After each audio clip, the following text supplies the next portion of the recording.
want to offer a special welcome to our Theta class, our 7th class of Elon Academy Scholars. And what a thrill that is for me personally to think that we have now 7 classes in a row of wonderfully bright, talented young people coming to Elon University and who are going to go out into the world and do just absolutely fabulous things.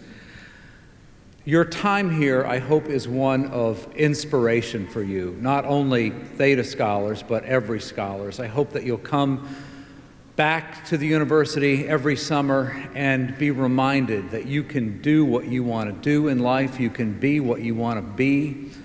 Elon wants to be your partner in helping you get to where you want to go. As I was watching you process in this afternoon, the intelligence and the promise on your face is just shining through.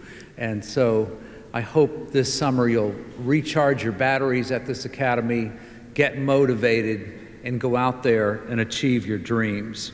When I was about 5 or 6 years old, we lived in a modest, sometimes unsafe neighborhood outside Boston. So my parents did what many parents probably still do today. They drove us to a nicer neighborhood to go trick-or-treating. Why not? It was cold, so my parents would follow along in the car, driving behind us, staying warm, while my brother and I would walk from house to house, being cold, trick-or-treating. So at one of those pretty houses one year, this woman answered the door, came out, looked over our shoulders at the car, looked back at us, and as she handed us candy, she said something that I have never forgotten in over 40 years. She looked at us and she said, "You don't belong in this neighborhood. Tell your parents that you should stay in your own neighborhood." Well, I was about 6 or 7 years old. I was really little. I didn't quite understand, but we returned to our car. I waited. As we drove away, I told my parents what the woman had said. Let me tell you, it didn't go very well.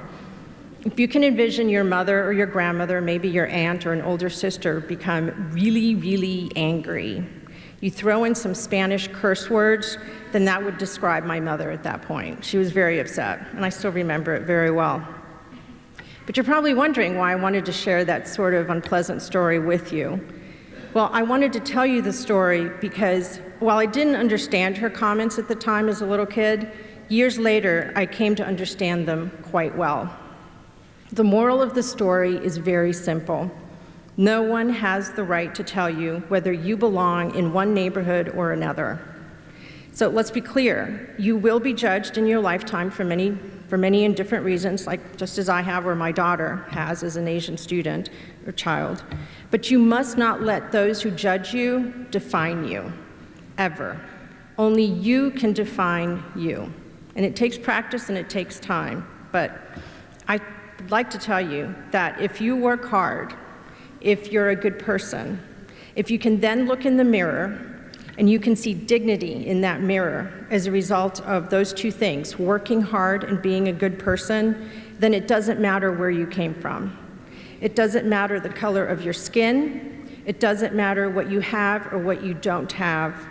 It doesn't matter how much money your parents have or don't have. And it doesn't matter what neighborhood you live in. You belong, and nobody should tell you otherwise.